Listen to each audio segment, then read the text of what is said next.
नमस्कार, indoor Nepal times में आपका स्वागत है। हमने पिछले कार्यक्रम में आपको बतलाया था कि आयकर के भारी जुर्माना से बचने के लिए किस माह में कौन सा काम हम करें।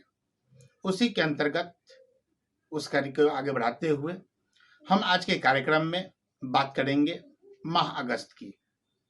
माह अगस्त में जुलाई में जो भी टैक्स जो विभाग जो संस्था ने काटा है उसको धारा 206 के सी के अंतर्गत जमा करें। अगर वो जमा नहीं करते हैं तो आयकर उस पर उनको जुर्माना लगाएगी। और इसी के साथ ही जो लोग अपना आयकर रिटर्न दाखिल नहीं किए हैं वो अपना आयकर रिटर्न 30 तक दाखिल कर लें ताकि उन्हें आयकर पर कोई जुर्माना देना न पड़े। उसके बाद हम बात करेंगे माह सितंबर की। माह सितंबर में जो अगस्त में जो भी संस्था जो विभाग आयकर काटा है वो धारा 206 के सी के अंतर्गत जमा कर ले।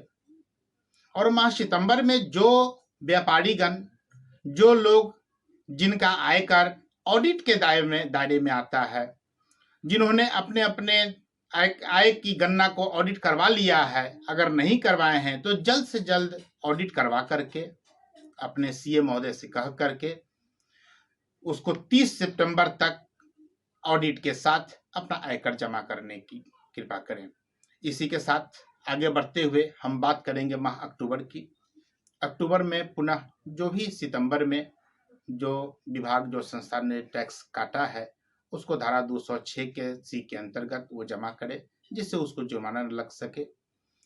और उसी के साथ जो भी रिटर्न इस वक्त दाखिल नहीं कर पाए हैं, भारत सरकार ने 1000 रुपया मिनिमम इंटरेस्ट के साथ वो अपना रिटर्न दाखिल कर सकते हैं। अगर इस माह में भी नहीं करते हैं तो हो सकता है कि अगस्त के बाद आपको इससे ज़्यादा जुर्माना देना पड़े। सितंबर तक ऑडिट का रहता है। सितंबर में ऑडिट का भी यदि आपका रिटर्न दाखिल नहीं होता है तो अक्टूबर में उस पर भी आपको जुर्माना देना पड़ सकता है। उसके बाद हम बात करेंगे माह नवंबर की। तो माह नवंबर में जो भी संस्था जो विभाग आयकर काट चुका है, जो 3 महीना तक अपने वेतन भोगियों का आयकर काटे हैं, अपने विभाग 26 क्यू के अंतर्गत क्वार्टर 2 का वो रिटर्न आयकर को दाखिल करें, जिससे विभाग को ये पता कर चल सके कि आपने किस किस अपने एम्प्लॉय का कितना टैक्स काटा और कितना टैक्स आपने जमा किया, ताकि उस एम्प्लॉय के नाम पर वो टैक्स जमा हो सके।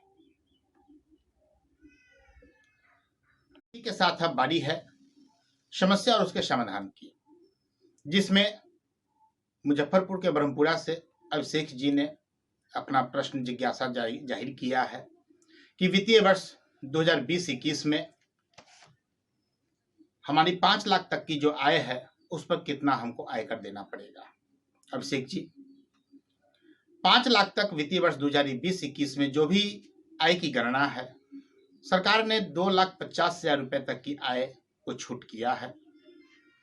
उसके अंतर्गत जो भी आयकर होगा उस पर आपको टैक्स की गणना होगी, जिसमें 12,500 तक धारा 87A के अंतर्गत आपको उस टैक्स पर छूट मिलेगा।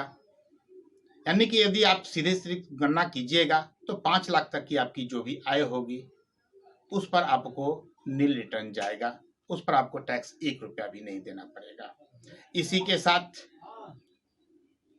यदि आपको किसी प्रकार की कोई समस्या है या कोई प्रश्न है तो आप हमारे चैनल को सब्सक्राइब कर अपने प्रश्न को हमारे कमेंट बॉक्स में लिख सकते हैं, हमसे पूछ सकते हैं और उसका जवाब आप हमसे पा सकते हैं। इसी के साथ धन्यवाद।